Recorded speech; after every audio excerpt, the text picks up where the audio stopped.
Frank's Red Hot is the perfect blend of flavor and heat, so you can use an entire bottle to make recipes like buffalo chicken dip or buffalo nachos, or even things that don't start with buffalo.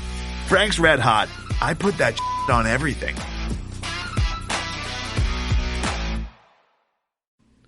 Hey, Craig! It's all on you. It's all on me. Can't you see? It's all on you.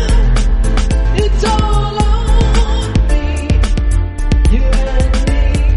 Can't you? It's all on you. It's all on me. Hey, Craig.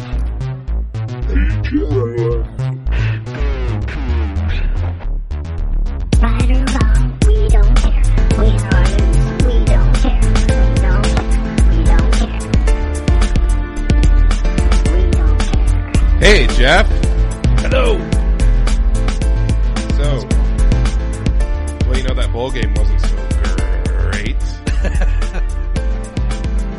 You know, like, in my head, I knew you were going to go there with that, and it still got me, and it still made me laugh. So, good job.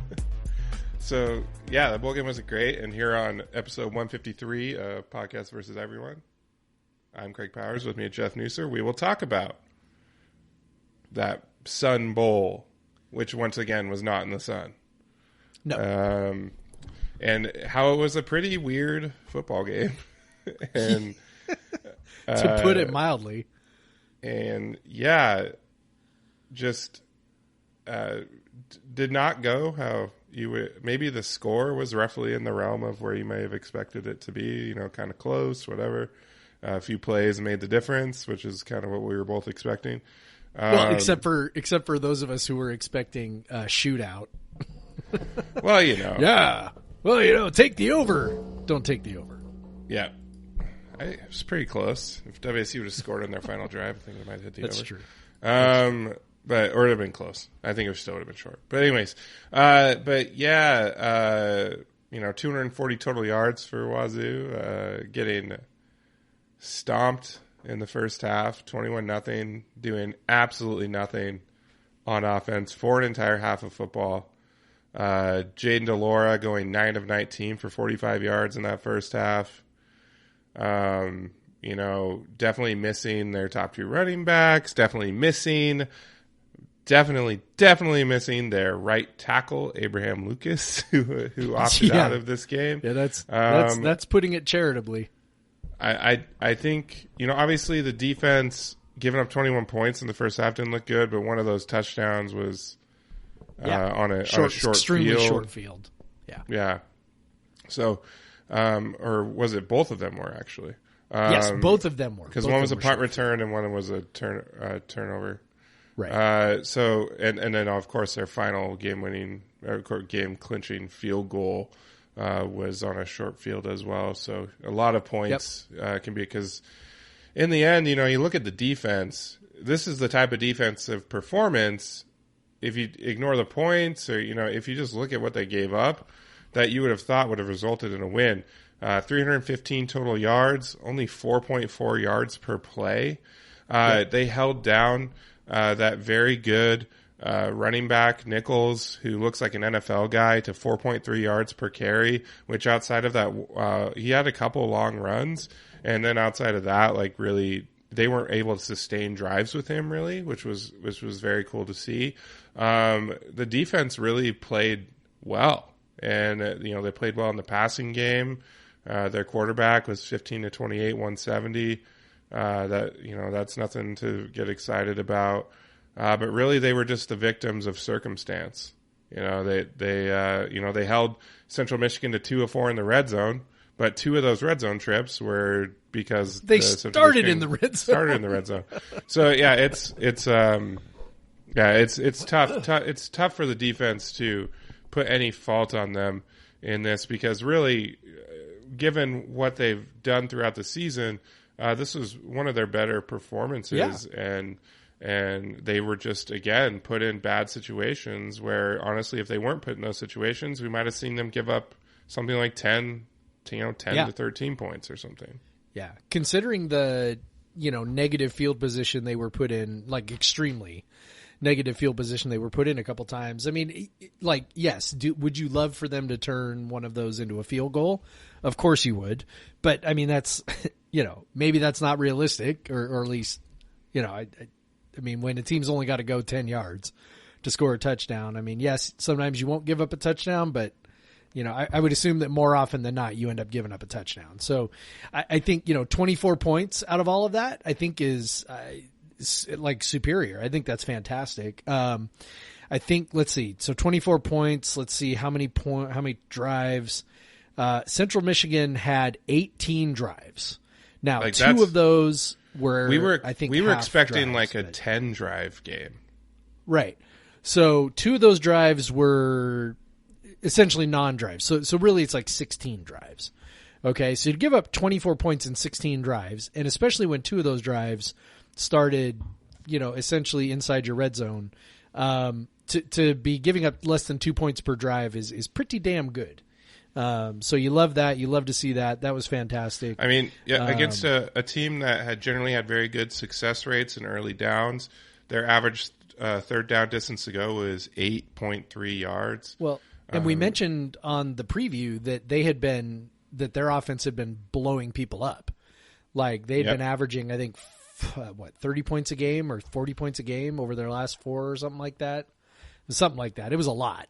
So yeah, to hold them down to what we did, I think was fantastic. And, the way that they were able to be, like you mentioned, the running back, Lou Nichols, that dude is probably ready for the NFL right now. He looked so good. Really physical, shifty, good acceleration. I mean, I don't want to like go too overboard, but to be honest, like a poor man's Derrick Henry honestly kind of came to mind. Just the way he runs, he's sort of deceptively fast and, has these long strides and, physical when he needs to be. Just a really good running back. So, to hold him down, I mean, the overall number is 120 yards, but like you said, 4.3, 28 attempts. He had 1 run of 38 yards and other than that, they bottled him up, which was fantastic. 18 run stuffs, which is no gain or fewer. So that, that's 42% of their rushes gained nothing or less. That's the kind of shit you want to see. I mean, we had too many. 8 out of our runs. Obviously, we ran the ball far less, but just this defense, it really the way the defense played down in the second half of the season, probably starting with the Cal game, really, and then they had some some so-so games in between there, but they had they played some solid offenses, and they really showed, they played really well against UW, they played really well against Arizona, they played really well against Cal, they maybe not so well against Stanford, so-so against Oregon. But they've shown that they were definitely better than we expected them to be this year. So that the way the defense played in this game, which, as we talked about in the preview, Central Michigan, if anything, had a very good offense and a suspect defense, which makes this all the more puzzling of a result. But if you're looking ahead to next year, I know they're losing a lot of guys, but we'll talk a little bit about how they're adding guys, but also just, if you're looking at what these guys did, almost the same team on defense the previous 2 seasons, the short 2020 and the 2019, the strides they made this year were legitimate, and that defensive coach is still around, and he got a guy that does things very similar to the way he does them. So that's that. If we want to, project way too much out of bowl games, but I'm trying to bring in the rest of the season here too. But this defense is something maybe WSU can get back to having an above average defense again in the near term. And because they were probably maybe average to below average this year, which is better than we were expecting, which we thought they would be like an abject disaster. So the defense was very impressive, and honestly, there's a lot of the guys that made plays, like R.J. Stone, like Brendan Jackson, and the cornerbacks who were playing well. They'll all be back next year. Yep, they are. I would be sort of reluctant to make big conclusions if this performance was out of character from what they had done. But as you mentioned, this was kind of who they became. They struggled a little bit with, really big physical teams like, say, Oregon, right? And Utah earlier in the year, BYU. But, for the most part, this was in line with who they had become as the season went on. Central Michigan, the big thing with Central Michigan, and I think this wasn't, sort of hyped up enough during the broadcast, was that, Central Michigan's got an explosive passing attack. Like they are very much a run, hit you over the top kind of team, and they were not able to do that. The secondary held up well, and so they just, Central Michigan kept running because they really couldn't throw the ball, for the most part. So, we do lose a ton in the secondary, but, I know they're already working to replace that. We'll talk about that in a little bit, but, it was more of what we've come to expect from the defense, and the fact that we were able to do it without Jalen Watson was great. Yeah, just really good, just sound stuff all around on defense. And like you said, it gives you hope for next year because the pieces are still there. The defensive line, I don't think is going to change very much. I think most of those guys are coming back. I think just about even the older guys, on the defensive line, the interior guys, I believe, all have another year, and I think most of them are planning on using it. So, up front still should be pretty good, for being, undersized. I think they were able to, Jake Dickert was able to coax a reasonable run defense out of those guys. And after what we saw from those guys in 2019, and granted, it was a lot of the same guys and they were a little bit younger, but, still, to mold them into something productive and something reasonable, I think is a major feather in his cap. And, certainly looks like after, the rough, rocky start to the year with the defense, that something's going there. And then on offense, if anything ever happens to Jaden DeLora, we've got Victor Gabalis, right? Yeah. After that second half. Yeah. If you want to be terrified on offense, you look at how the offensive line performed without. Oh my gosh. So bad. Three so rough starters. You got to give them credit. They kind of rearranged things a bit. They settled down. Second half were a lot better. Yeah. But Jaden was very clearly rattled in that first half because he was getting hit over and over and over again. Took a real, and we've nasty seen that hit from him before. Yep. When he's getting hit and he's got dudes at his feet and he doesn't know where it's coming from. That poise that we get used to disappears pretty quick with him. And that definitely happened in the first half. And then when you don't have your top two running backs, like Watson made one real nice run in the one drive they had in the first half that didn't work out, but he had a real nice run, but he wasn't really sustaining drives in any way with his runs, and you could probably blame some of that on the offensive line as well, but. He definitely didn't look like he was. He definitely looked like he left some yards on the field that maybe Borghi or McIntosh would have gained. So you definitely were down there. And DeLora was rattled even when he was getting time. Maybe later in the half after they got he still he made one nice pass, really really nice pass to Jackson, but he missed a wide open Donovan Ollie, which would have been a touchdown, like an 80-yard touchdown at one point. So So there's just some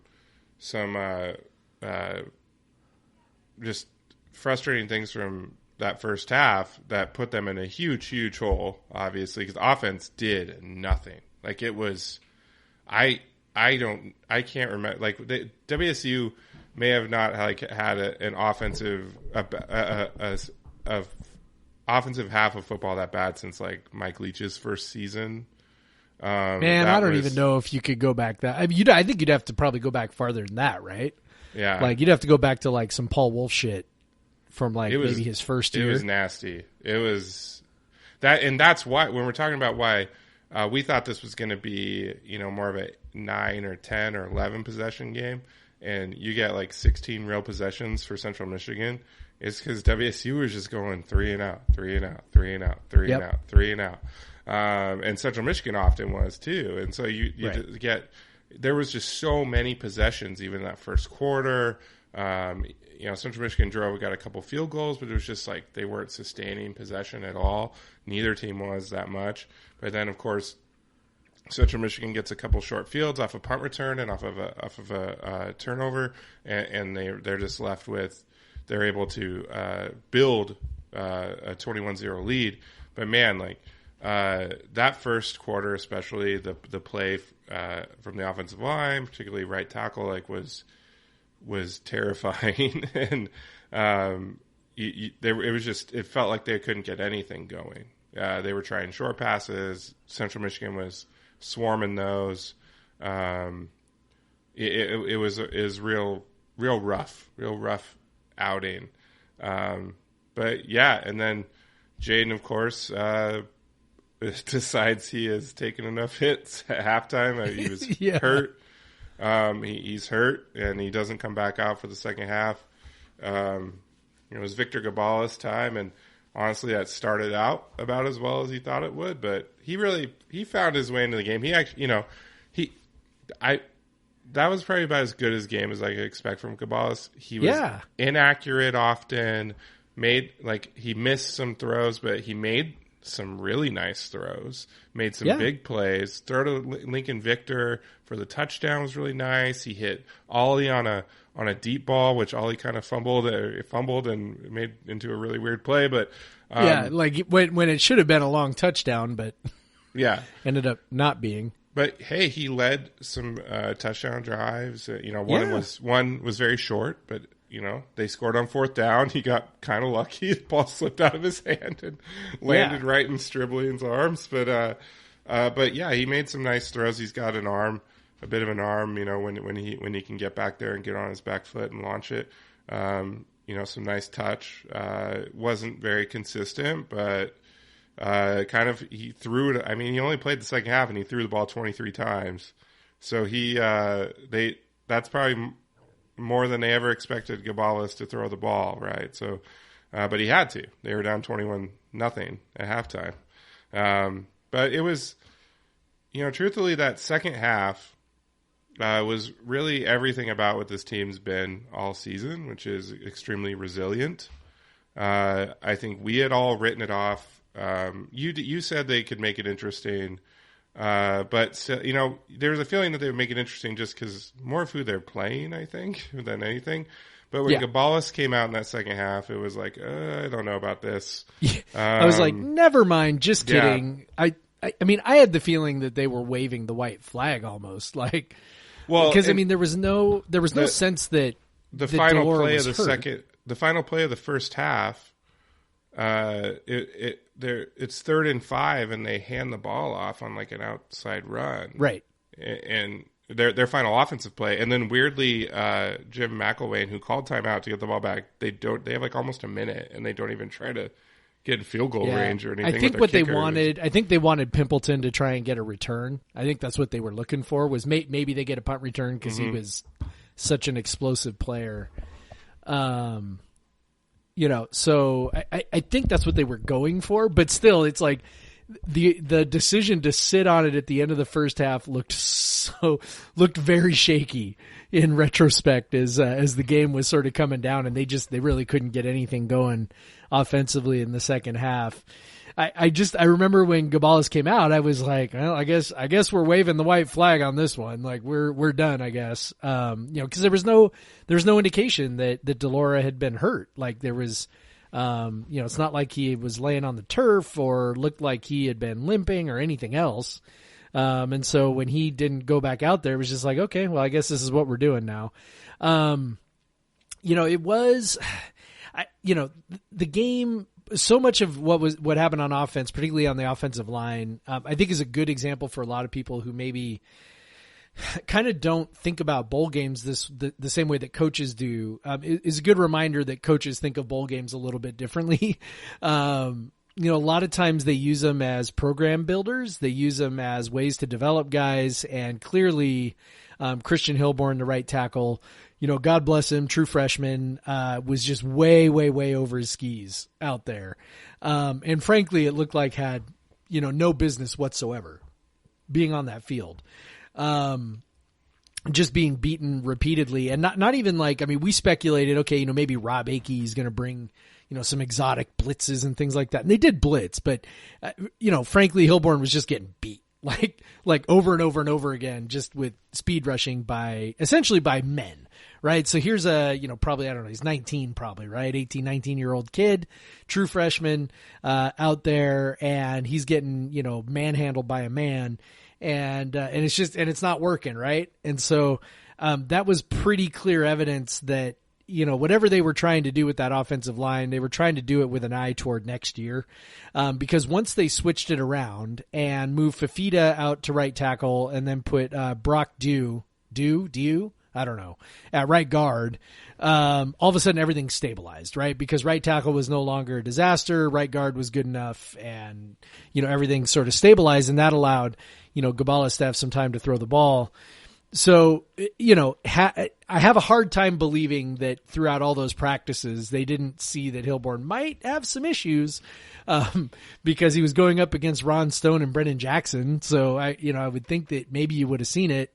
Or maybe he just got out there and, got freaked out and was a half step slow, and that was the problem. I know he came back in because I was kind of watching that position as the game went on. He did come back in and play. They probably, I'm assuming, brought him in some spots where they felt like he could be successful.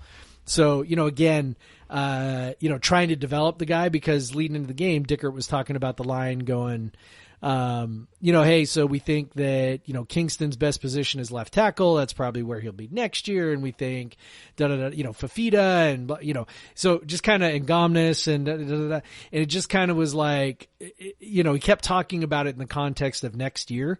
So, coaches treat these games, they want to win. Obviously everybody wants to win, but they're also trying shit out.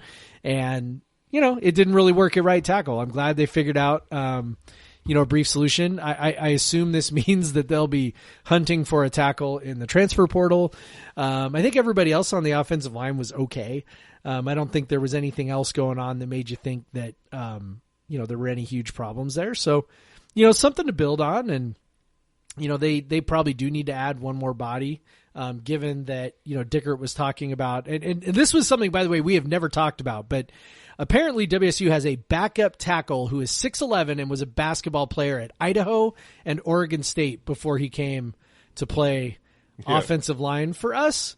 I did not know that this man existed on our roster, but apparently he was in line to maybe get some snaps in this game, which should tell you a little bit about what the situation was on the offensive line as far as depth goes.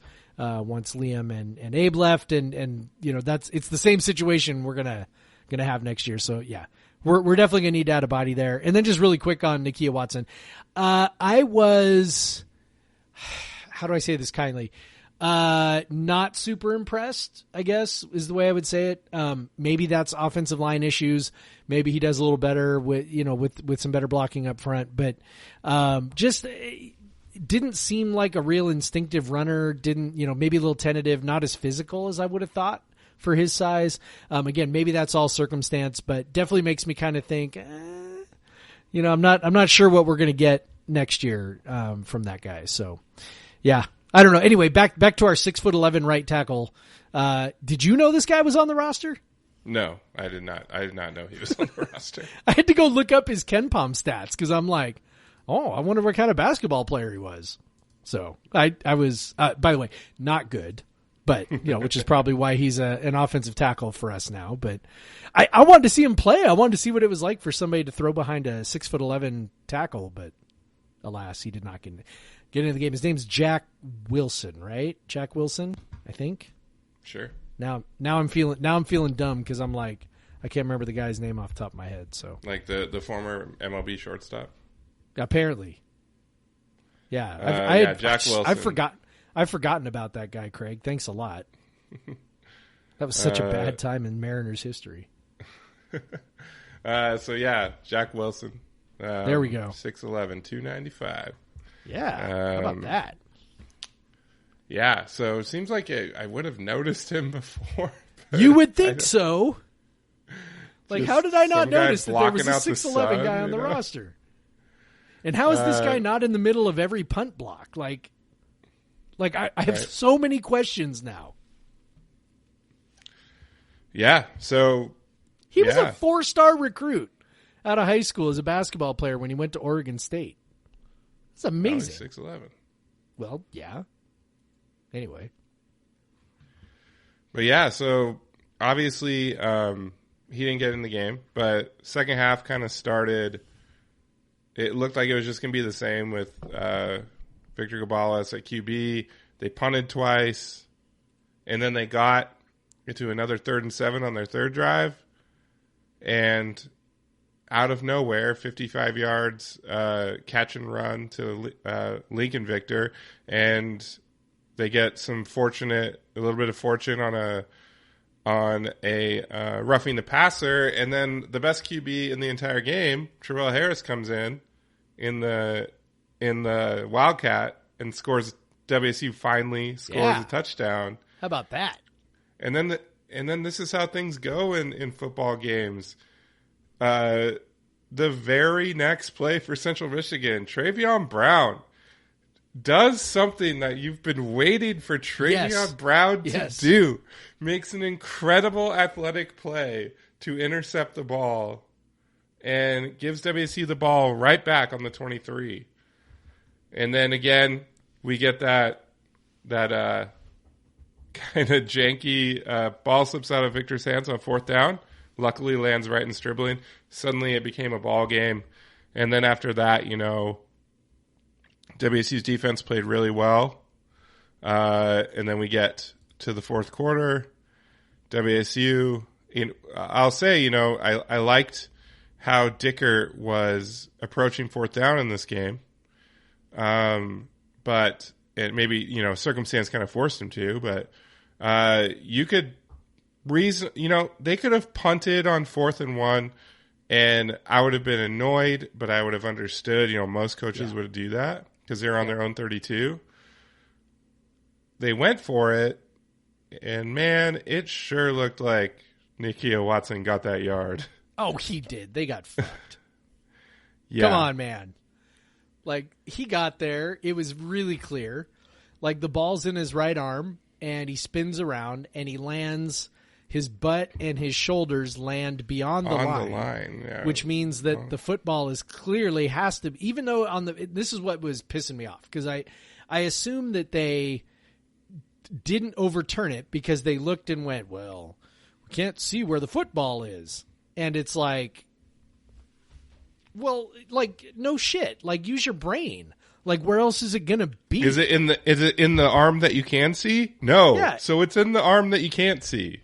And either way, the arm is down below, which means it's past the line. So anyway, whatever. So that was, I was with you. Like, everybody knows I am as pro 4th down, go for it as there is. That one felt like a punting probably is the better way to go. However, I am ecstatic that he went for it because, as we talked about, just sort of over and over when we talked about Dickert, like, well, what kind of coach is he going to be? And, how's that going to go? And, is he going to be a defensive coach? And, no, he was really aggressive in this game, and I like that. So I'm it didn't work out, but the way I see it is, number one, bowl games are whatever, results are whatever. I was sad about the result on this one for about a second, and then was just like, whatever. More important to me was kind of looking at the way he managed the game, and that was exactly what I want to see as a coach that wants to be aggressive and wants to try and win. And he definitely did not play in a not to lose kind of situation. Now maybe that's because they were playing from behind the whole game, but whatever it was, I was glad to see that he was willing to push it in a spot where pushing it probably made sense. And so that made me happy. Yeah. And then ultimately those 3-point, Central Michigan didn't even get a first down on that ensuing drive. but they ended up getting 3 points on a field goal. And, you know, I have to give credit, you know, they could have gotten that field goal earlier, but Ron Stone Jr. busted through their line and blocked the another 25-yarder. So again, this defense was just keeping them really kept them in the game there, preventing them from getting a touchdown, preventing them from taking any extra time off the clock. WSU would turn over on downs on the next one after kind of they ran on 3rd and 10 when they were in Central Michigan territory, probably expecting to get some of the yardage because they knew they were going for it on 4th, but it looks real bad when you get a 3-yard loss on that run. And then they were in a real tough spot. Incomplete pass on 4th down. But hey, they weren't out of it yet. The defense again, 3 and out. And then WSU did exactly what they needed to do, getting the ball back with less than 5 minutes to play. That's when you got that big pass to Donovan Ollie. And then, you know, 3 plays later, you know, touchdown, real throw of the game for Gabalis, just absolute beautiful throw to the corner of the end zone for Lincoln Victor.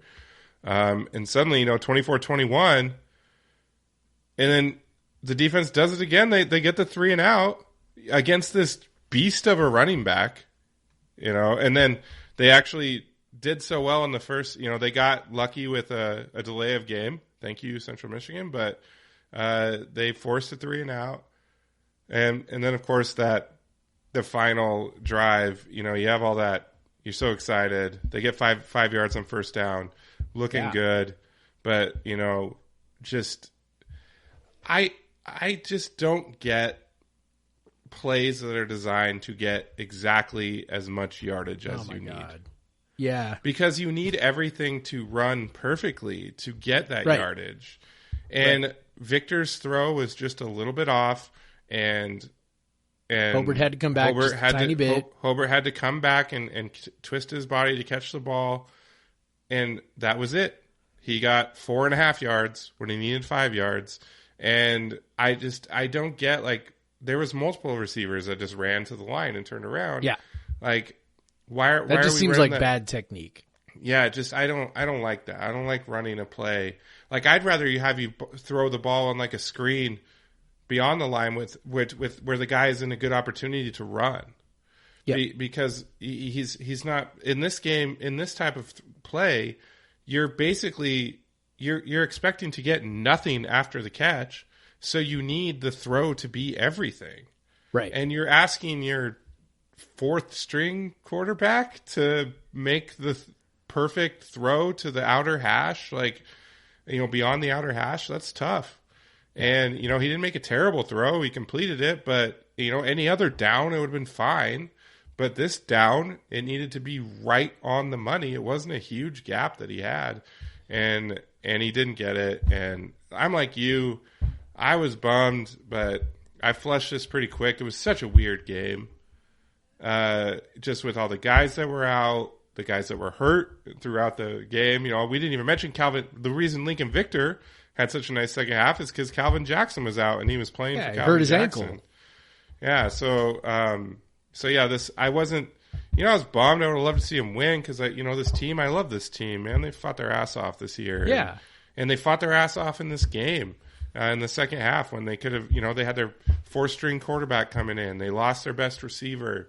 You know, they were down their 3 of their offensive linemen, down their top 2 running backs, and they went out and they made a game out of it. So it sucks that they lost, but yeah, I'm not going to lose sleep over this one. They lost a weird bowl game that was rescheduled 4 days before, and whatever, you know. Like, so, yeah, it's. All bowl games are weird exhibitions anyway. Like, nothing about nothing about them is normal. Like the lead up to them, the practices, the game planning, all the stuff you do in town once you go to town. Like, I mean, nothing about it is normal. This one was even less normal than usual.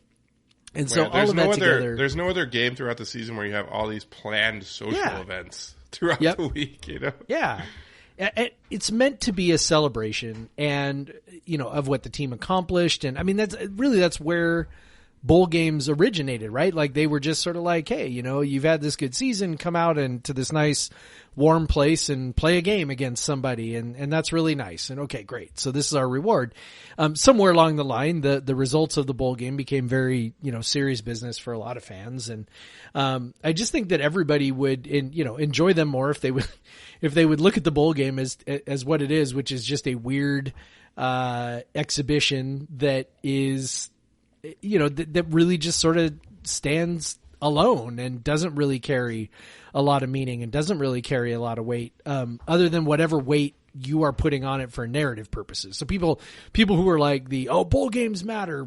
I mean, if we had lost the Alamo Bowl, we'd think of that season so differently. And I'm like, yeah, but that's a narrative thing. That's how you think of it. Like it's not a real thing. Like it's not a predictive thing. Like, if you're sitting there going, I had somebody on Twitter be like, basically, 2018 created so much momentum. I'm like, for 2019?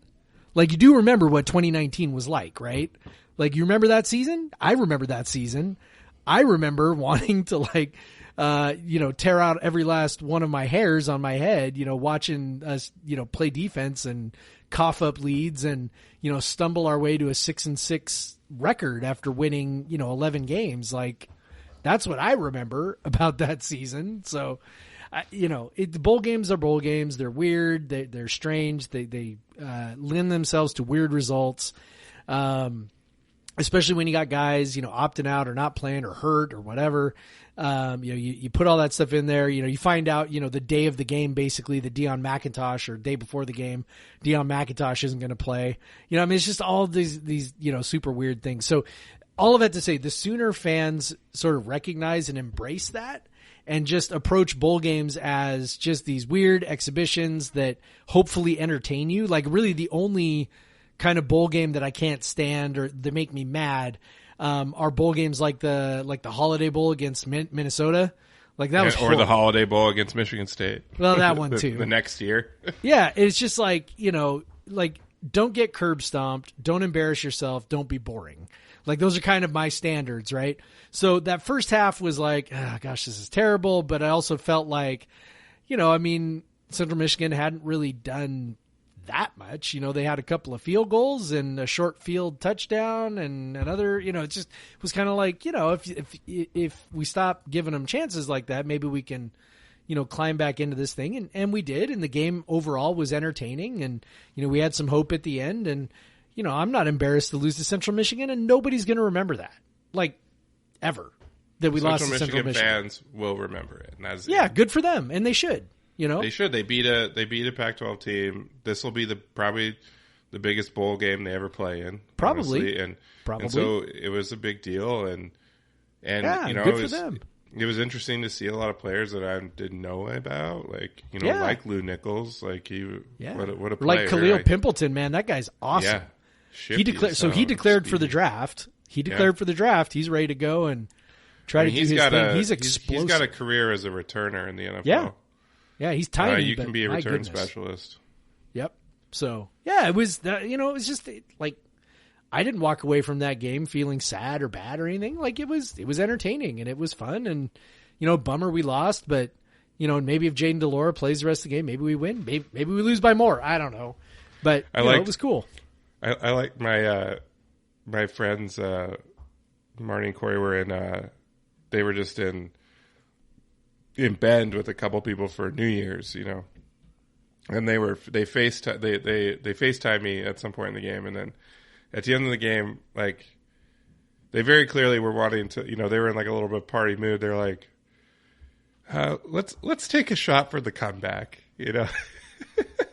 Yeah. Let's take a shot for them making it interesting. I'm like, all right, at like 1:00 in the afternoon, sure, let's take a shot for WSU didn't like get completely embarrassed in the second half. So yeah, exactly. That's exactly, they made the game interesting.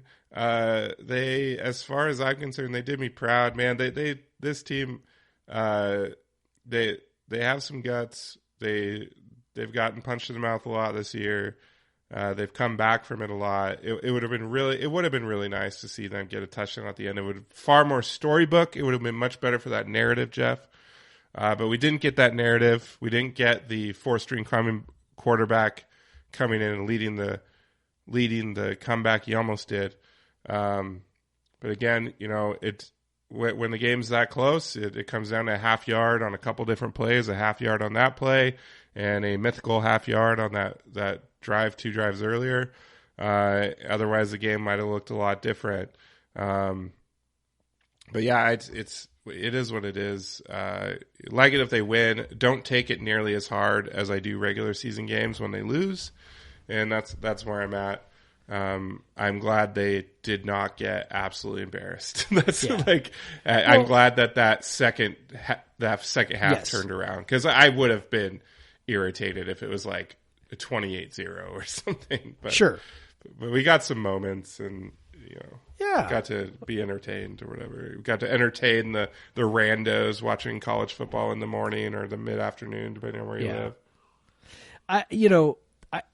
I don't think the loss diminishes this team at all. Like they did exactly what they've done all year, which is be resilient and fight and not give up. And, there would have been, a number of reasons why that might have, they might have folded there, or, at the very least sort of seen it snowball even more. And they were able to, kind of pull it together and figure out a way to kind of get the thing back on the rails. And, and they made a couple of plays they needed to make. It was like boom, boom, touchdown.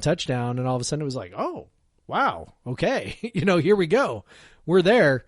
I just think it speaks so well of the team and the culture that has been created there. And I don't know who you give credit to for that. I tend to give the players the credit for that, more than coaches, but, just the way that they continued to fight for each other and continued to not give up on things. I think just this game was such a great exemplification of that. And so even though they lost, I walked away thinking, just again, being impressed by them. Losing sucks, but at the same time, all the stuff that we grew to love about this team were on full display in this game. And so that was fun. That part was good. I like that. Yeah. So, what you can do, the season is over. That is sad. This season was so much more than I expected it to be. Yep. I'm very happy with it. How many WSU seasons do you win in Berkeley and win in Tempe and win in Seattle? That doesn't happen very often. Probably not very many. So that's even some of WSU's best teams cannot accomplish beating those 3 teams, let alone on the road. So that's something to hang their hat on. And they had every reason to be terrible this year, and this had every reason to fall off the rails, but it didn't. And they got to a bowl game. They ended up with a winning record. Kudos to them for being resilient. And I'll always be one of my favorite group of team in terms of the group of players. So thanks guys for that. Very cool. But we can wrap that up. It's over. No more.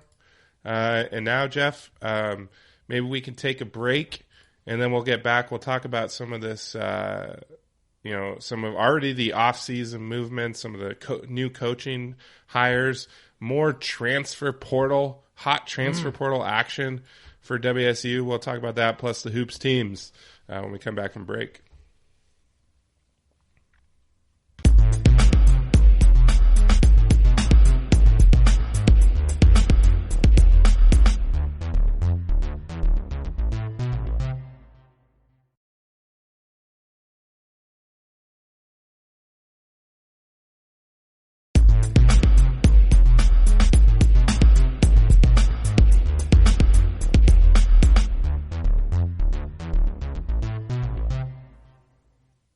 Back. All right. Well, before we talk about all that stuff I said, I just want to know what you're drinking, Jeff. Yeah, let's talk about beer. I am having a Battlestar IPA from Crux, which is one of my favorite breweries. I love them. So this one says, for Battlestar, our boundless pursuit of the perfect IPA took us halfway around the globe before sending us straight out of the solar system in search of a supreme balance of hops, malt, and inspiration. Dry hopped with Galaxy and Mosaic hops, this galactic India Pale Ale delivers intense tropical and citrusy flavors suitable for faster than light travel, casual projection, or just kicking back with friends here on Earth. I don't know. I just like the way that was described. So, yeah, it's good, man. It's kind of West Coasty. It's got like it's kind of a little fruity on the front end, bitter on the back end. I dig it. I love Crux. Yeah, very cool. IPAs, baby. IPAs. And West Coasty IPAs making that comeback. And Crux, I haven't had a beer from Crux in a while, actually. I am drinking when I don't repeat breweries too often, but I'm repeating this time because I got a little gift box. Well, I bought it for myself, but it was a box of stouts from. It's still a gift. It's still a gift. From Sig Brewing in Tacoma, yes. Who I've talked about. Their head brewer came from. Jeff Stokes came from Three Magnets. He's a friend of mine. They make very good beer. They've really, they opened in the pandemic and they've done really well. So kudos to them. But so I got this box of different stouts in it, different dark beers. So I had a barrel aged Baltic Porter, barrel aged stout, and then two kind of pastry type stouts. And so the one I'm drinking today is called Sig House of Pancakes, Imperial Chocolate Chip Pancake Pastry Stout. Which, if you're thinking of IHOP, I know when I was growing up and I went to IHOP, always got the chocolate chip pancakes in the Mickey Mouse shape. So this is a big, sweet stout, no doubt.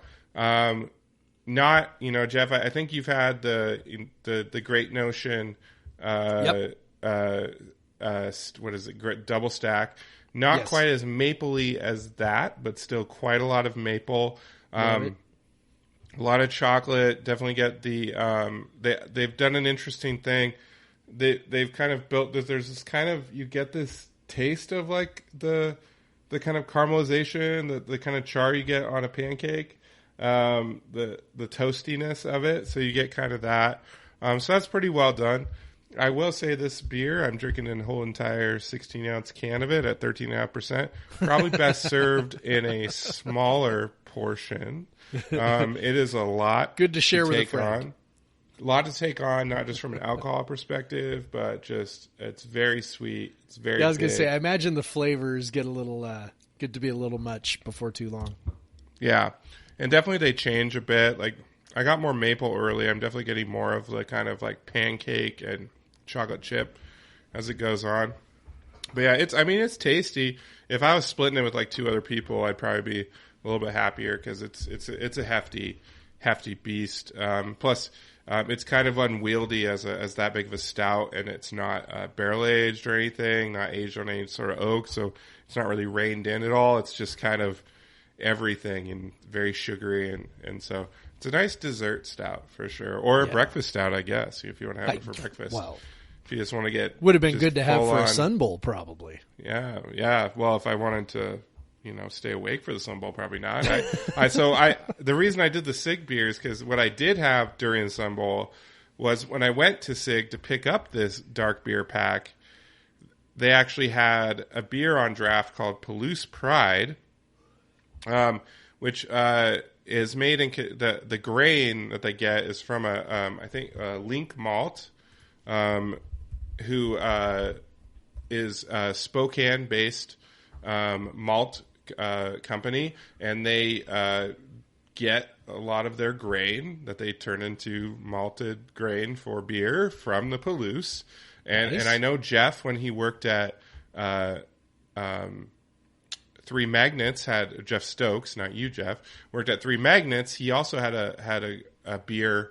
They put like a Cougar on it, and I can't remember what the name was exactly, but they kind of worked in conjunction with WSU and Link Malt to make a beer. So Jeff actually went to school in Walla Walla, so he has lived, in that area, although he is from the Bay Area. But so he kind of knows Eastern Washington a bit and has some connections there. And it was really cool, like it was the night before the Sun Bowl, and I see Palouse Pride. So I got a couple crowlers of that, and I had some Palouse Pride from Sig while I watched. Pilsner, much easier to take down at 9:00 in the morning.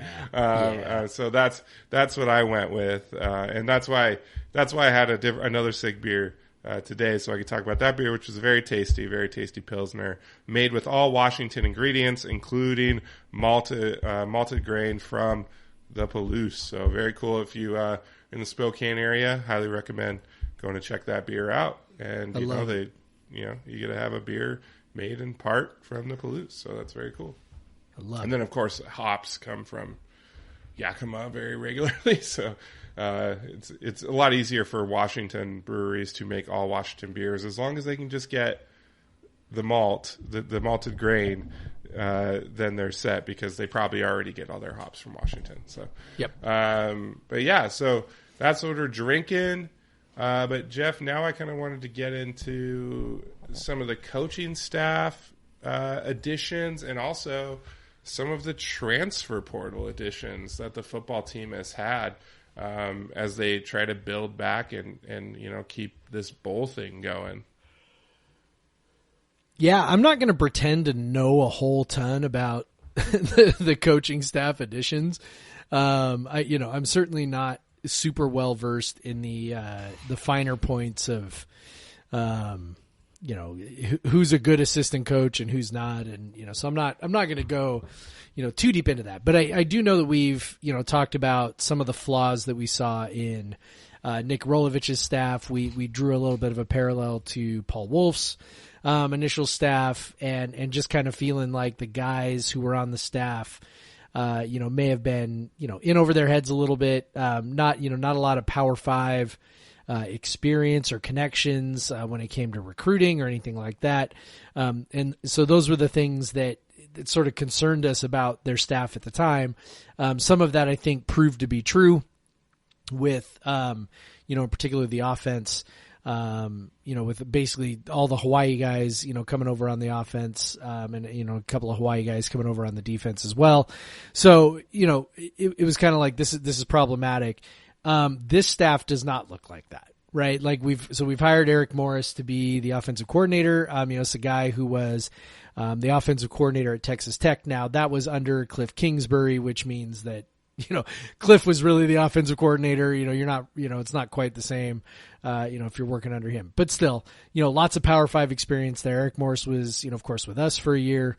He goes way back with Leach. So, even though he coached the last 4 years at the FCS level, pretty extensive connections, at the Power 5 level. And then also just the fact that he, was coaching, an FCS program in Texas, means that he knows a lot of high school coaches in Texas. Obviously he played at Texas Tech from Tech, okay.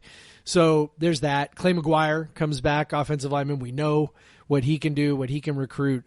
You kind of look at our offensive line, so two of the guys on the offensive line who didn't play in the bowl game were recruited by Clay McGuire, right?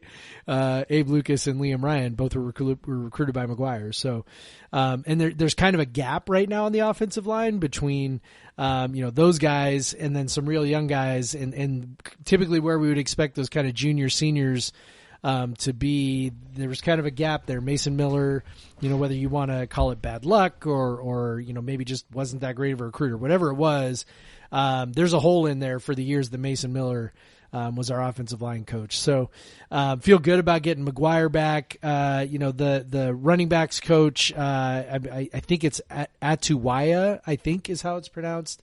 So he comes over from Virginia. Again, lots of, Power 5 coaching experience. Was at BYU before that. Really seems to be the guy on the staff who's going to specialize in recruiting the poly kids, which, is, as we know, is a really valuable, he's from Hawaii and of Samoan descent. Right. So, you look at a guy like that and go, okay, that's a really valuable, talent pipeline to tap into for Washington State. And then Filani, had been on the wide receivers coach, had been on our staff, under Mike Leach. I think he was a grad assistant or an analyst or something. But he had been here, and again, lots of connections there. So, it seems like Dickert really made an emphasis to bring in guys with some Power 5 experience, diversify, if not maybe totally ethnically, but or racially, but diversify in terms of experience and reach and things like that. Lots of Power 5 experience coming in.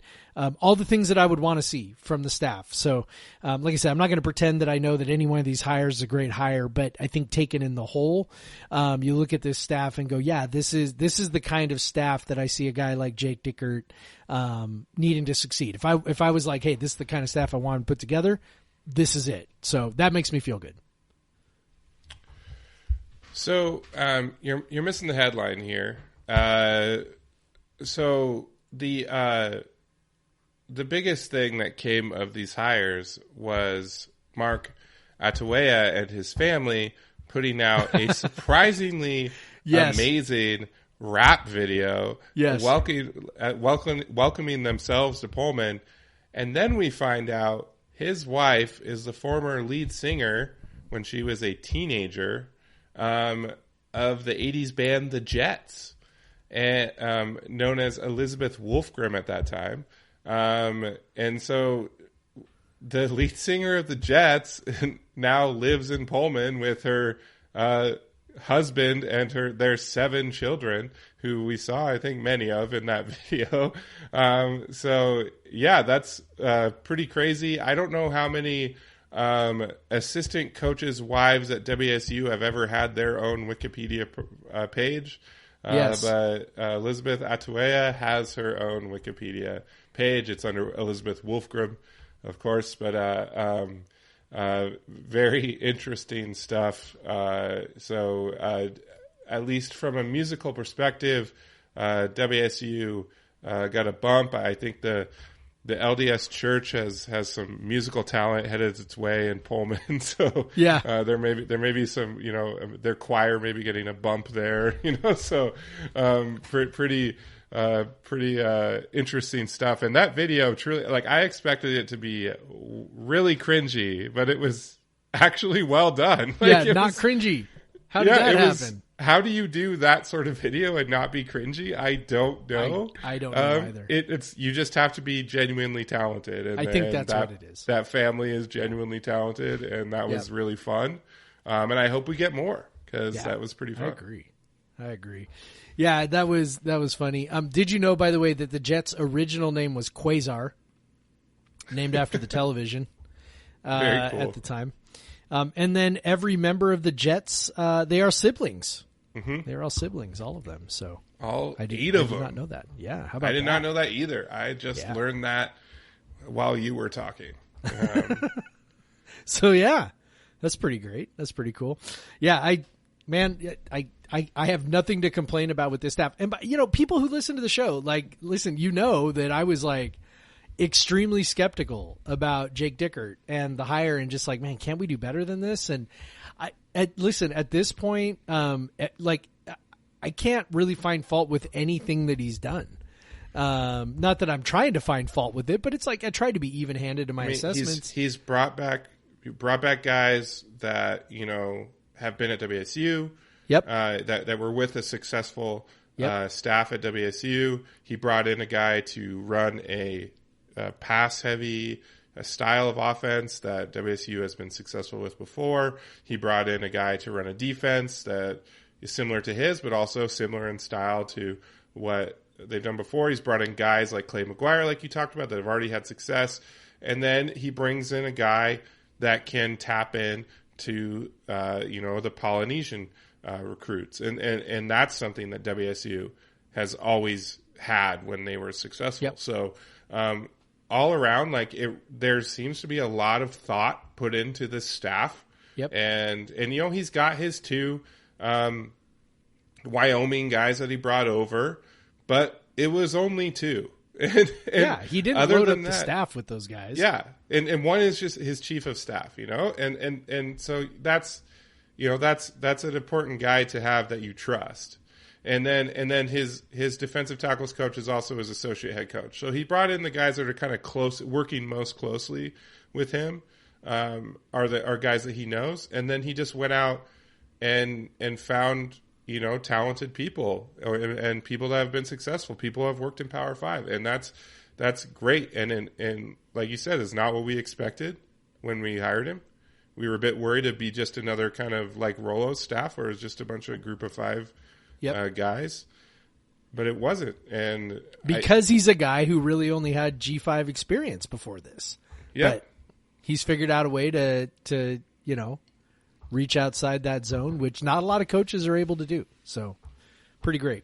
Yeah. I'm excited. I'm stoked. Maybe I'm just, putting on crimson colored glasses because now he's our coach and I should like him. But, like I said, I can't find fault really with anything that he's done. I think it all looks good, and I don't know if it's going to work. I mean, who knows if don't know if anything's ever. The process is good, but the process is good, and that's what I can judge right now. With. All we can judge right now is the process, and, and it looks like it's been thoughtful, it's been intentional, and they've went out and got guys from peer programs and brought them over, and that's great. That's a good sign that WSU is a place that people want to work, and Jake Dickert is a guy that people want to work for. So that's I think that's an important point. I think that's an important point. Yep. What you just said, for sure. Like he called up and people were like, okay, right? Like, some of it was, guys getting promotion, but I mean, Morris leaving Incarnate Word to come be our offensive coordinator. I mean,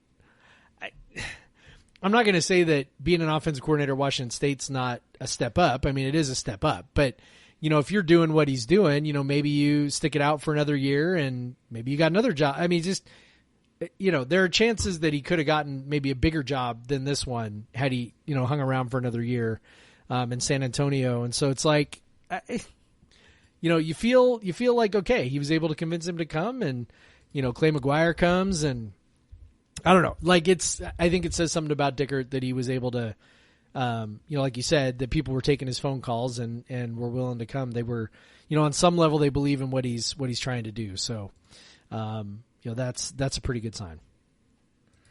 Yeah. And honestly, now they're hitting that transfer portal hard, and they've already gotten, as they should, as they brought in Atuaya, and he already brought someone with him. And it's, we talked about him recruiting the Poly kids. It's a kid of Polynesian descent, Nusi Malani, a defensive lineman coming over from Virginia, and he's only a sophomore. Yeah, suck it, Tony Bennett. Yeah, suck it, Tony Bennett. Suck it.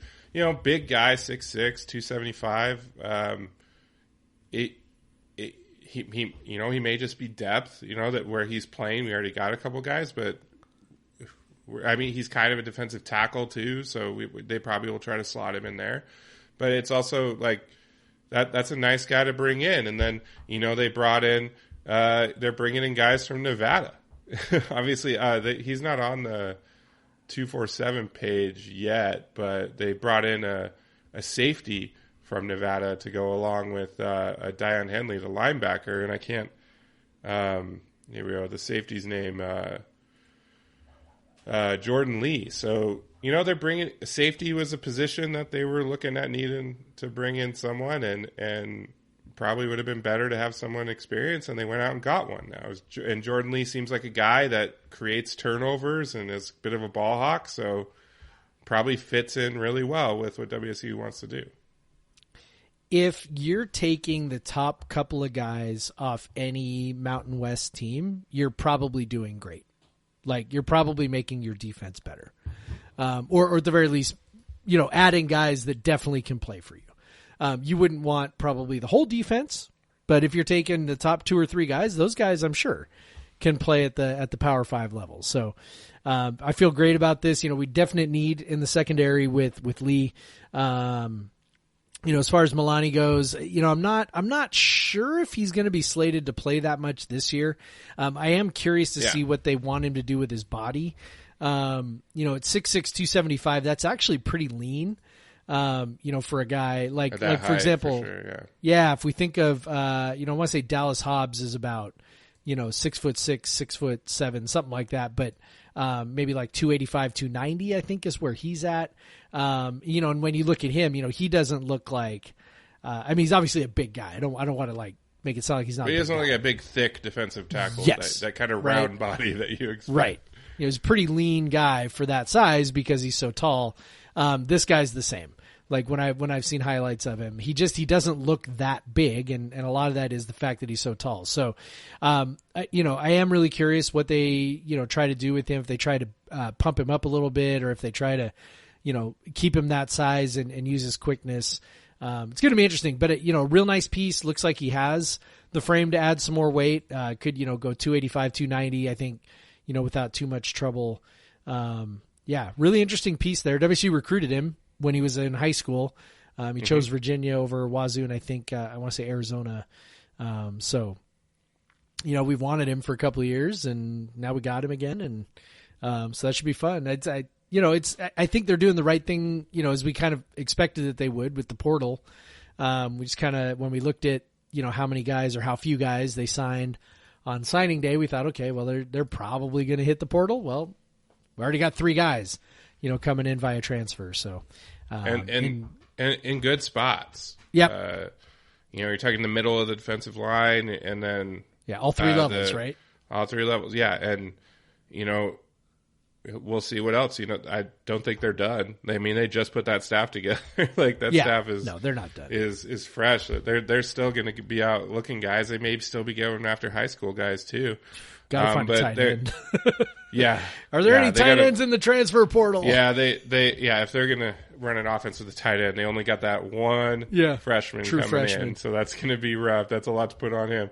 And then obviously offensive line, if they could. That's probably a harder one generally in the transfer portal, but receiver maybe would be helpful. It's a lot of needs, but and obviously running back, I haven't said that. Running back could be, but here you're looking at, and we can talk about this a little bit.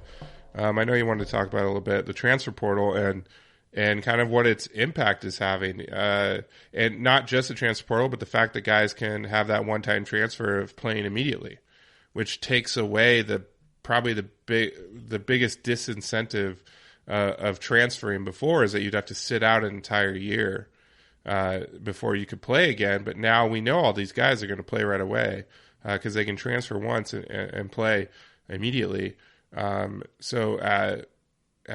When you're looking at WSU, they've obviously lost a lot of guys in the transfer portal through coaching, in the midst of coaching changes and all that. And now they've also gained some guys in the transfer portal. Where do you think they're landing on this? Are they benefiting from this, or is this a negative for them so far? Or is it just whatever, it's in the middle?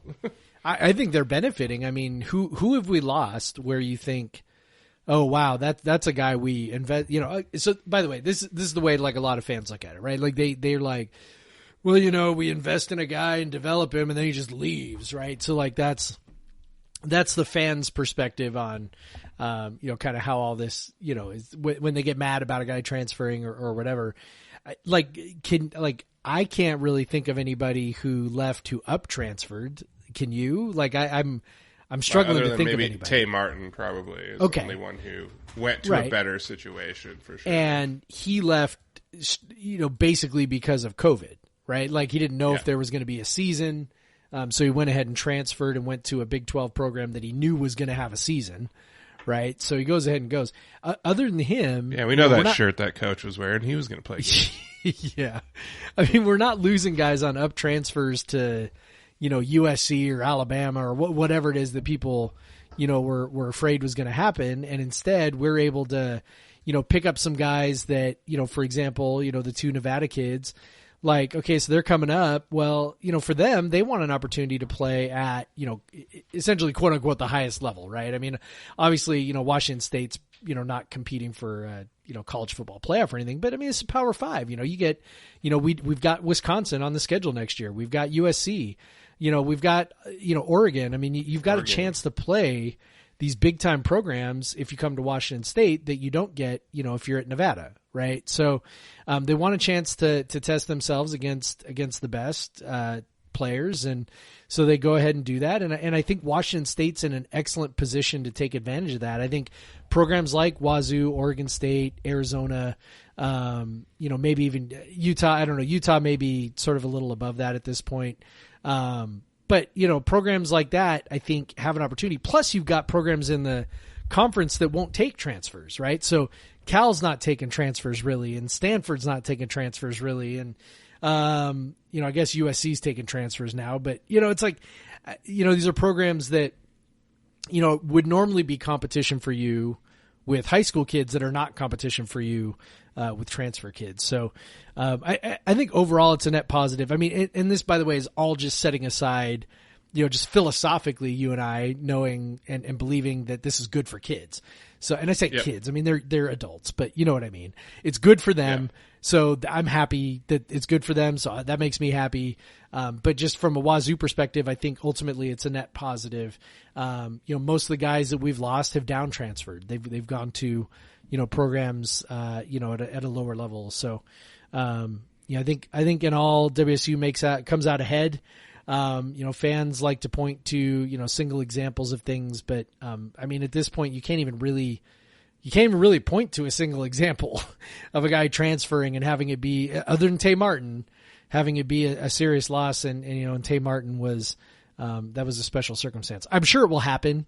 It's going to happen. Somebody's going to leave and we're going to be super bummed out. And, maybe like the volleyball player, right? I'm trying to remember her name now, but, Hannah Bucas. Yeah, there we go. Who transfers to Oregon and you're like, what the fuck, right? Like, no, that sucks. That's horrible. But on balance, we haven't had that happen with, any of our major sports, with sort of the two revenue sports, right? Football and basketball that people pay the most attention to. And so I think that overall this is, I mean, not, Malachi Flynn was definitely before the transfer portal. And he had to sit out a year. Eligibility, but he was before that. He had every reason to transfer, honestly, but so I couldn't fault him on that. And obviously, before him, this was in a different era. When it comes to immediate guys, WSU went out and tried to work on that this year. They tried to get Kim Aiken. They got Michael Flowers.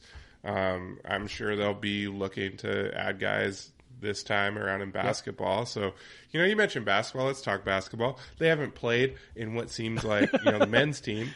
Wait, is there still a season? Are they still playing? Yeah, I know. It's one of those things where it's been so long since they played. It's bizarre. It's like, really bizarre. Is it still basketball season? They haven't played since the 22nd? Yeah. When was that? So it's been 2 weeks. 2 weeks.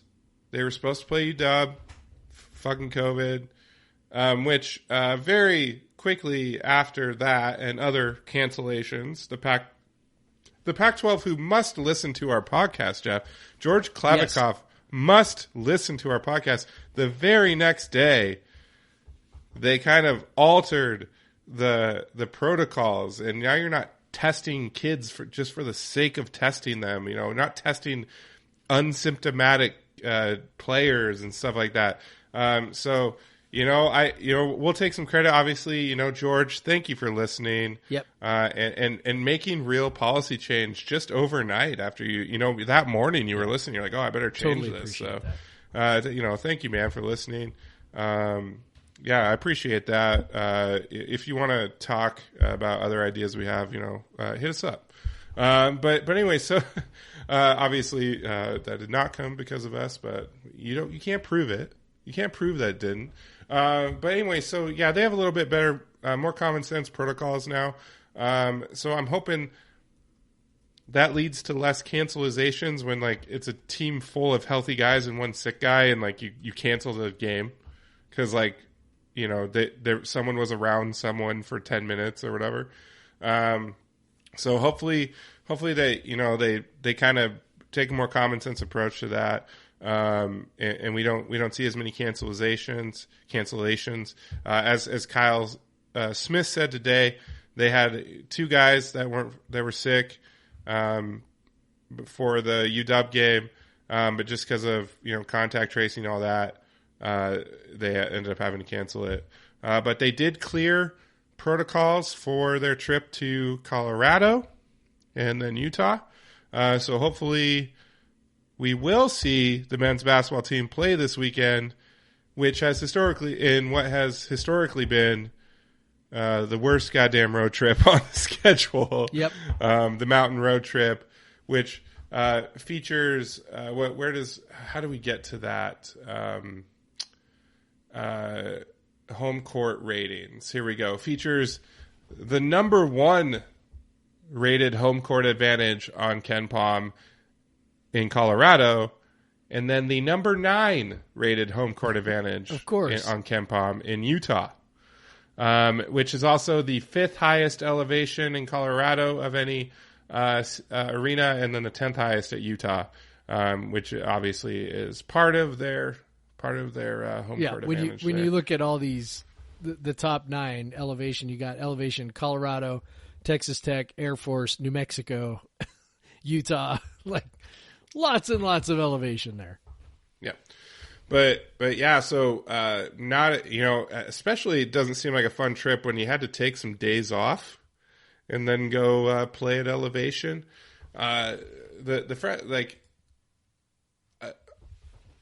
Generally, I have the fear over, playing these 2 games. There's been, just such no success whatsoever in this road trip. But these are 2 games that are there for WSU to win. 2 very winnable games that will look good on the resume. And they should, it's a coin flip against Colorado. It's a coin flip against Utah, in terms of KenPom's predictions. But these are games, if you look at the talent on both teams, WSU should be, coming out on top. But we've seen that hasn't been the case for them. Maybe, we'll say they have now named Noah or Michael Flowers and Matt DeWolf as captains of the team. So that's a change. So maybe there's some kind of cohesion coming to the team. Maybe there's some, because it really just seems they have not been much of a cohesive team so far. They're trying to figure out who works with who and who's going to do what on the court, especially offensively. So hoping that maybe this time off gave them some time to gel, figure out what they want to do, because obviously the games weren't doing that necessarily.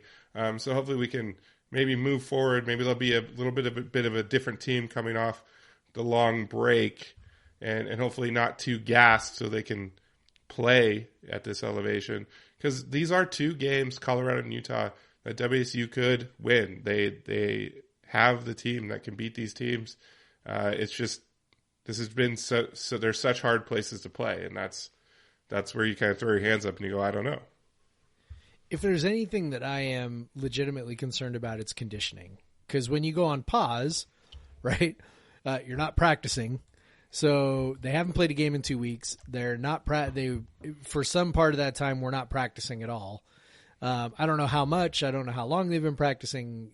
We don't, as we've talked about behind the scenes a whole bunch. One of the sort of maddening things about college sports is that they are not forthcoming with information very typically. And Kyle Smith is more open, I think, than most about things, but yeah. He's playing this one pretty close to the vest, saying that it sounds like everybody should be available except for maybe one person. They're not really sure. Wouldn't say who the person is, whatever. So, I mean, we don't know what kind of shape they're going to be in. We don't know who's available. We don't know who, he mentioned a couple of guys got hit pretty hard with symptoms. So this wasn't just a contact tracing situation. Like, there were some legit, symptomatic, sickness within the program. So, who knows how that affects people. I mean, it's tough. I would much rather be playing at home this weekend than trying to go to elevation, with guys coming off essentially a lung disease. Right. So, that doesn't make me feel great, but you never know. I think that Colorado and Utah are probably as beatable, maybe not Utah, but Colorado for sure, as beatable as they've been. These are teams that, in theory we should be able to beat. So, if they can get one of these, I think we kind of say this every time they go on this trip. If they can get one, we feel pretty good. Try not to get swept. If they do get swept, we'll probably just shrug and be like, whatever. That's what happens when you go there. So maybe don't get your doors blown out. It's not that they just lose these games. Yeah, they get smoked. They'll go and get their doors blown off. Last year, I guess they lost them at home last year, but they went to Colorado last year. Just Colorado, didn't play Utah on the road last year and lost by double digits. They, the year before that, lost Colorado by 22. Lost to Utah, not very good Utah team, by 12. They just don't. This is such a nightmare of a trip, and it's not a nightmare of a trip in terms of like the way UCLA USC is this year, where you're just playing two amazing teams. You're just playing two teams that play really well at home, pretty much all the time, and it's just been a nightmare whenever WSU has to go there. So. I'll hold my breath. Obviously, Evan Batty still somehow plays for Colorado, and he always annoys the hell out of me. But Utah lost some guys from last year, but they're always, going to be tough. They have Craig Smith coaching them now, but it'd be interesting. It'd be really cool if they got one of these two, because it would be a stark change from history ever since these two schools joined the conference. So I'm not sure if WSU has won in Colorado since they joined the conference. I don't think so. And I know that WSU once lost to a absolutely garbage Utah team in Salt Lake City. So we'll see. It's hard, we have a lot of bad taste in our mouth on this team from, where they last ended up. So, they've played these teams that they, maybe slightly better than, and then we're unable to win those games. And so this is just more of the same. These teams are at similar levels to the Boise States and the South Dakota States and the New Mexico states of the world.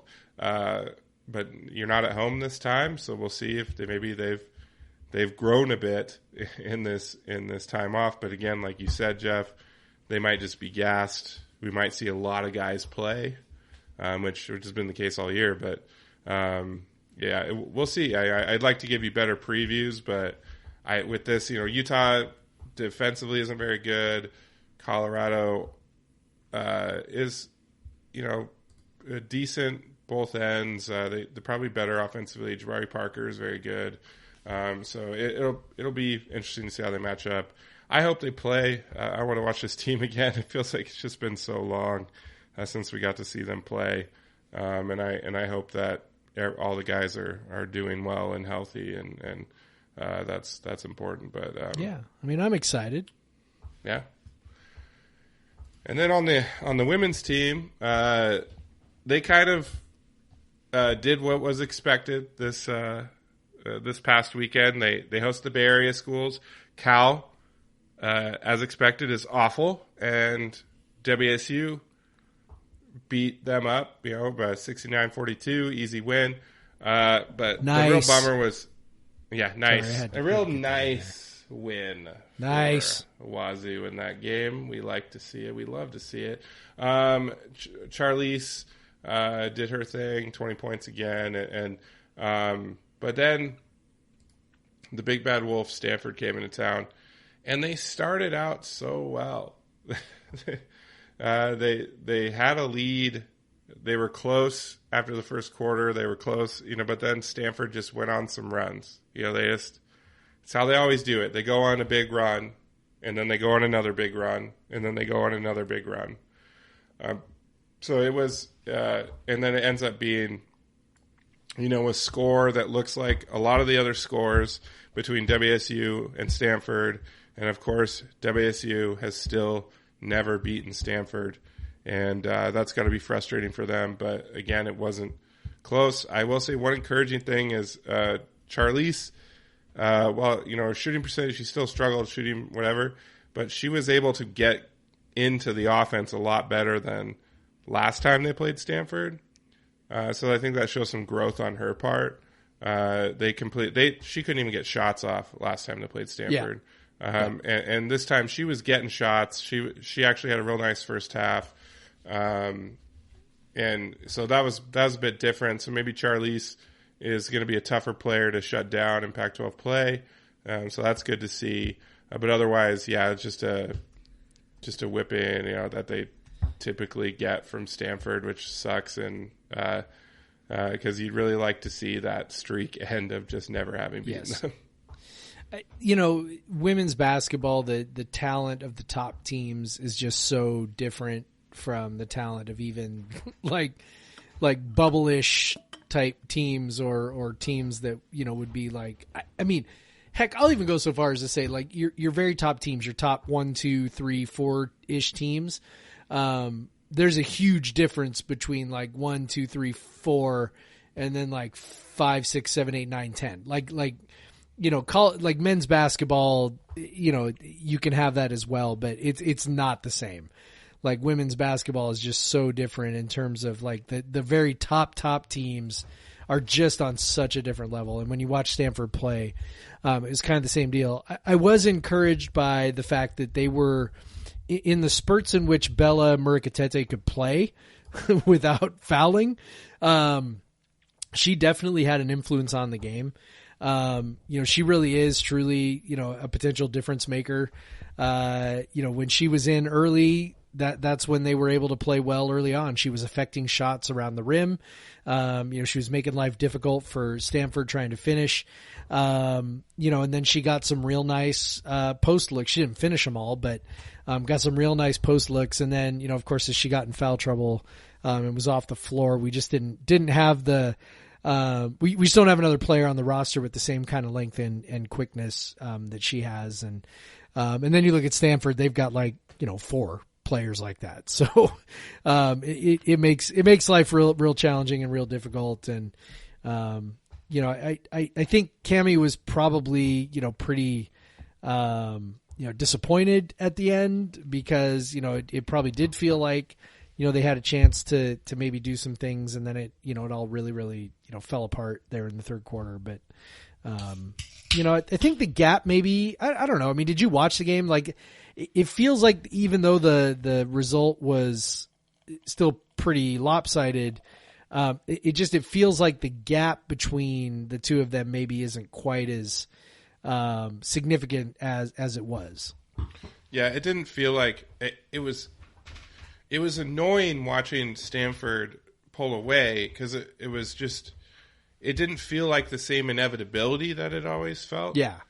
And it just felt like WSU maybe got in its own head a bit when Stanford went on that first run.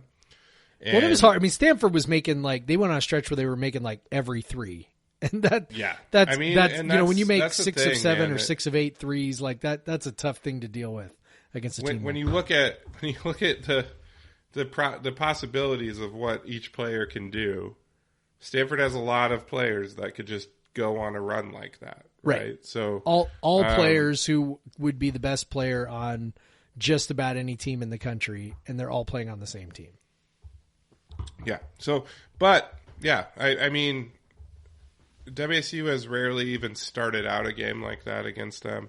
Yeah, they really just, Bella got in foul trouble. That hurt. It is probably more exempt. It showed that how poor WSU's depth is. Because when they had their best 5, best 6 out there, they could hang. They probably weren't going to win, but they could hang. But once they weren't playing those, once they were bringing some of the backup guards off, bringing backup bigs, that's when Stanford really put the foot down. And Charlize can only do so much. Her sister Crystal can only do so much. This is a tough game for Johanna because she's just getting, where she's an athletic guard, but she's getting checked by someone who's more athletic, maybe, or just as athletic and probably 3 inches taller. And then you got Tara Wallach, who's, we're excited about our 6'1" guard. Well, Stanford has a ton of 6'1" guards. It's just like, and one guards, time, at one time, Tara Haley Jones is exactly 6'3", 6'4", and she's by the way, Haley ridiculous. Jones has not been playing that well this season, and she just absolutely obliterated. She just had to not miss all day. She's been shooting 30% all year, and she just had to make every goddamn shot. But whatever. Well, of course. So you got, Tara was playing the 5 at one point, just because I think Cammie just said it was more of we got to have the most athletic team out there. Right. We can't just be got to put the next up after Bella's fouled out. Against Bella Stanford, had 4 fouls in 10 minutes, I think. Yeah. So, what are you going to do? Yeah, it's rough. But again, hopefully as, Charlize, this season, obviously, I still think they're good enough to get some wins in Pac-12 play and get back to where they were last year. But you're hoping in future seasons they can continue to build the depth so they can handle, not be totally destroyed when one of your starters gets in foul trouble. And then this weekend coming up, their game against Arizona State has already been canceled due to COVID and Arizona State's program.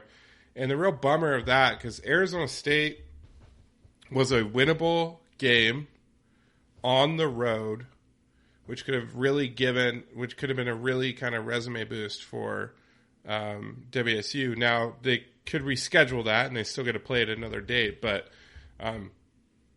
in that situation, it probably means you're playing a game on shorter rest than you were expected, whatever.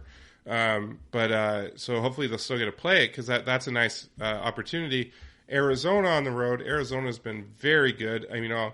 Obviously, they lost their best player from last year, but they have been very good this season. They're number 7 in net. They're 10-0. They're rolling through opponents. They have not taken a step back. They might even be better than they were last year. So they're going to be tough. And that's your only game this week, is another top 10 team, and this time it's on the road. So, a team that lost the national championship. You played the team that won the national championship last year, and then you get the team that lost the national championship game last year. Yep. So it's a bummer not to also have the Arizona State game this weekend as a real opportunity. But hopefully they'll get that back on the schedule, because that's really one of those games like the Oregon State win and the Colorado wins they got last year that were just kind of those extra boosts on top of their big wins. Now, obviously, beating Arizona would be huge. I'm not writing that off altogether. I'm just saying it's going to be tough. That's going to be a tough one to get in Tucson. So, if they do, that's the type of win that the win over Arizona was last year that came at home. That's just a resume anchor. So again, if they can do that, maybe Charlize goes off like she did last year, and they can do that. But otherwise, they've slipped down to 75 in net right now. So that getting pummeled by Stanford doesn't help. So they need some positivity in the net, and getting a tough game, playing Arizona tough even would help. Getting a win would be huge, but they need to show something against Arizona, I think. Otherwise, some of those tournament hopes could be slipping before we really get into the heart of Pac-12 play. Yeah, as we know, last year they made it in on the strength of beating teams like Arizona. You know, they won a couple games, 2-3 games that showed they could hang with the best teams in the country. And, you know, I feel, you know, at some point you got to do that. You got to show someone that you can beat someone, right? I mean, it's the same thing we're talking about with the men's team. Like you gotta show that you can beat someone, and you know, this is another chance for that.